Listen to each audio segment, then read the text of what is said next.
Mga master, okay lang bang? Huwag niyong skip ang mga ad sa aking mga video kung okay lang mga master. Salamat sa solid na suporta po. Yon, what's up mga masters? Nandito na naman tayo sa panibagong araw, panibagong kabanata na naman ang pagsasama-samahan natin ngayon guys.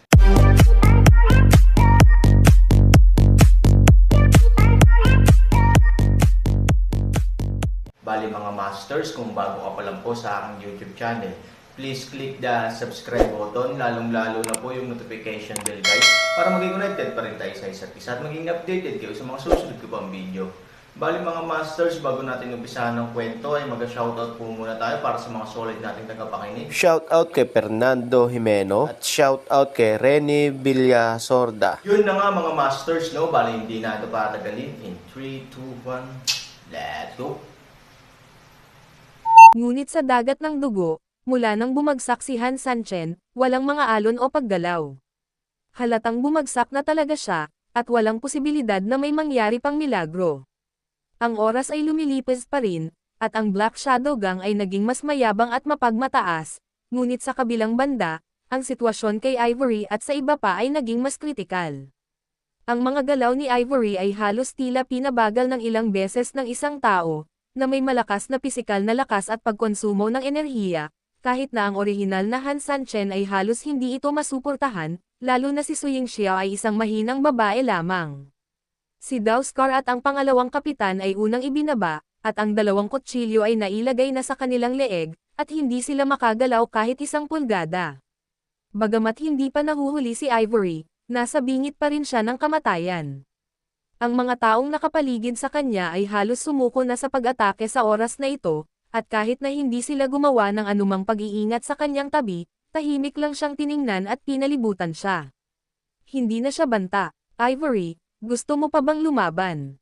Sa oras na ito, dahan-daang lumabas ang itim na anino, nakatingin kay Ivory, puno ng kasiyahan. Si Ivory ay halos maubos, at ang kanyang madiskarteng layunin ay nakamit. Natural, napakaganda ng mood niya. Malamig ang mga mata ni Ivory, ayaw niyang tumanggi, gusto lang niyang huminga at pumatay ng isa pang kaaway. Bastos ka, kung may gagawin ka sa iyong master. Galit na umungol si Daoskar. Gayunpaman, kahit anong pilit niyang kumawala, ang kutsilyo ay mahigpit na idiniin sa kanyang lalamunan. Nakuha, diretso siyang sinampal ni He-Ying sa mukha gamit ang backhand. Ilang sandali pa ay pumikit ang peklat sa kanyang ulo at may helmet na panlaban dito, ngunit ang kalahati ng mukha na nasample pa ay namula, at patuloy na bumubulwak ang dugo mula sa kanyang bibig. Scar, do you really think I dare not kill you? Clown lang yan, ayaw kitang kausap. Seryoso ka ba talaga? Malamig na tiningnan ni He-Ying si Scar, mayroon bang a place for trash to chime in? Gusto kitang patayin, huwag mong sabihing nakasuot ka ng baw ng pagong, kahit bigyan pa kita ng ilan, langgam ka pa rin na kaya kung durugan hanggang mamatay ng kusa, understand? Sa sandaling bumagsak ang mga salita, ang itim na anino ay agad na tumapak sa lupa, at isang malaking butas ang nabasag sa lupa kaagad, at ang peklat ng kutsilyo malapit sa butas ay biglang nawalan ng timbang, at tumama sa lupa ng malakas sa lugar, nahulog na nahihilo. Kung ikukumpara doon, ang pinakamasakit ay ang pag-atake sa kanyang katawan na dulot ng malaking pagkabigla na ito. Kitang-kita na ang kabilang partido ay sinusubukang takutin ang mga manok at unggoy, at gumamit ng ganoong paraan upang sabihin sa kanila na huwag mag-provoke sa kalooban, kung hindi, sila ay mamamatay ng malungkot. Siyempre, hindi si Scar ang uri ng taong natatakot sa mga bagay na ito, ngunit sinubukan niyang magsalita muli, ngunit nalaman niyang kahit anong pilit niya, hindi siya makagawa ng anumang ingay nang ibukan niya ang kanyang bibig. Nang makita kung paano ibinuka ni Scar ang kanyang bibig, ang itim na anino ay diretsyong tumapak sa kanyang ulo, sinira ang kanyang mukha gamit ang kanyang malaking paa, at sinabi sa malamig na boses, para sa akin, ang isang pag-aaksaya ng iyong klase ay hindi karapat-dapat na lumitaw sa mundo. Sa harap ng aking mga mata, nakagawa ka ng kaunting tagumpay salamat sa basbas ni Han Sanchen, ngunit tiyak na hindi ito ang kapital na maaasahan mo para madala. Sa harap ko, wala kang pinagkaiba sa basura, naiintindihan mo. Naramdaman ni Scar na malapit nang mag-deform ang kanyang mukha, at may mga putok na tunog mula sa kanyang mga buto at bungo sa mukha.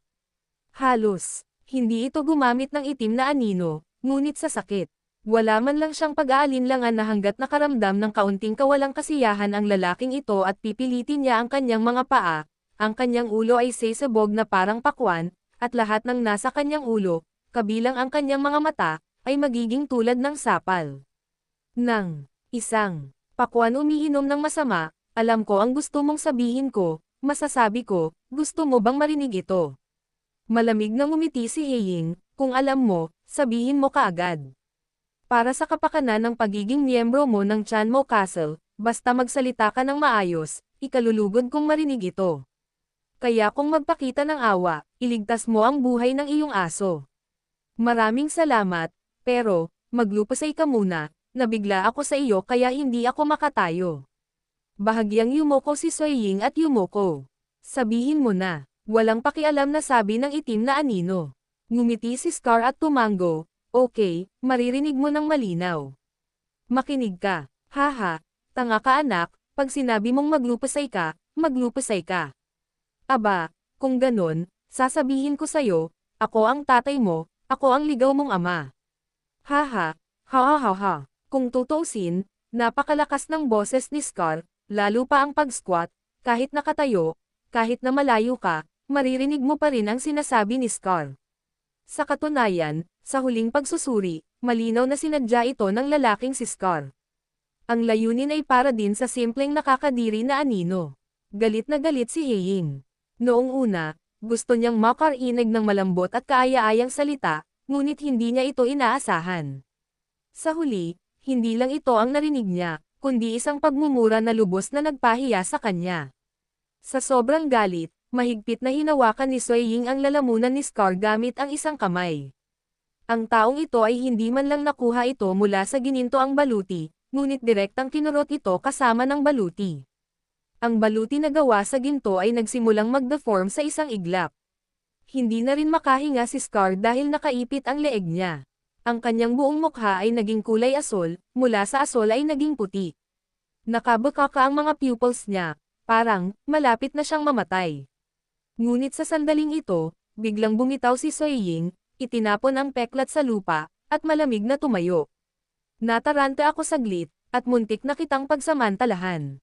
He snorted coldly, gusto mong mamatay ng ganoon kadali sa ilalim ng aking mga kamay. Paano ito posible? Dahil napakabaho ng bibig mo, aba, papahirapan kita ng dahan-dahan pagkatapos kong magkaroon ng sapat na saya. Halika na, umiiral. Ibaba mo siya at alagaan mo. Hindi ako papayag na mamatay siya hanggat hindi ko siya pinahihirapan. Naiintindihan mo ba? Agad namang tumango ang ilang subordinate, syempre naiintindihan naman nila. Sa sumunod na segundo, kinaladkad nila si Scar pataas mula sa lupa, iginapos ang kanyang mga kamay at paa, at hinaranggan pa ang kanyang bibig, upang hindi mabigyan ng pagkakataon si Scar na magpakamatay. Hygiene, ikaw naman. Malamig na tiningnan ni Heying ang pangalawang kapitan na nadakip din. Bahagyang ibinaba ng pangalawang kapitan ang kanyang ulo. Elder, walang masabi ang subordinate na ito. Sinundan ka ng subordinate na ito sa loob ng maraming taon at natural na alam niya ang iyong mga kakayahan. Walang choice ang subordinate na ito kundi ipagkanulo ang sinuman. Kung gusto mong parusahan ang iyong mga nasasakupan, ang iyong mga nasasakupan ay walang sasabihin, kaya't mangyaring gawin ito. Sa 5 pangunahing kolum, ang una at pangalawang kolum ay halos pinagkakatiwalaan kong tropa. Ikaw, Hygiene, alam na alam ito. Sa mata ko, ikaw ang panganay at pangalawa. Naisip ko na kung isang araw umalis ako, ang lugar na ito ay magiging teritoryo ng iyong dalawang kapatid, at kayong dalawa ay maglalaban upang maging huling bagong hari. Pero, Hygiene, malaki ang tiwala ko sa'yo, pero binaygo mo ako, hindi dapat. Ang pangalawang kapitan ay bahagyang nalungkot, at ang kanyang ulo ay ibinaba, pagkatapos ng pagkatalo, ang nasasakupan ay gustong mamatay, ngunit ang nasasakupan ay talagang hanggal. Bagaman hindi niya ito nasabi ng malinaw, siya ay pinilit ni Han Sanchen na alamin ang tungkol sa kinaroroonan ng Longmai. Ang nasasakupan ay hindi sinasadyang nagkamali, kaya't maaari lamang siyang makagat ng bala at magpatuloy sa paglalakad sa maling landas. At saka, laging may laman ang mga nasasakupan ko, at hindi nila alam kung sasabihin ba nila o hindi. Hygiene, sabihin mo sa akin. Ang pangalawang kapitan ay tumango, Bagaman tayo ay mga demonyo, hindi tayo maaaring maging maluwag sa maraming bagay, ngunit ang mga tinatawag na mga tulisan ay may kanya-kanyang paraan. Matagal na nating pinahirapan at pinatay ang mga babae, at ito ay talagang, masyadong kaakit-akit sa konsensya. Sa katunayan, ang mga subordinate ay palaging tumatanggi sa kanilang mga puso, dahil ito ay napakamakasalanan. Damit, hygiene, binigyan ka ng elder ng pagkakataong magsalita, pero ayaw niyang patakbuhin mo ang tren ng puno ang bibig mo. Tama, ano ang ibig mong sabihin ngayon? May isang taksil ba na pumupunta sa atin upang mang-aral? Sabihin ko sa iyo, huwag mong subukang gamitin ang pamamaraang ito para pagtakpan ang iyong maruruming gawain. Saktan mo kami, bumangon ka, hygiene, ang mura mo. Sa pagharap sa pang-aabuso, ang pangalawang kapitan ay hindi tumanggi, at ibinaba ang kanyang ulo. Ang nasasakupan na ito ay nagsasalita lamang ng psikolohikal, matanda, mangyaring ipadala ako sa aking paraan.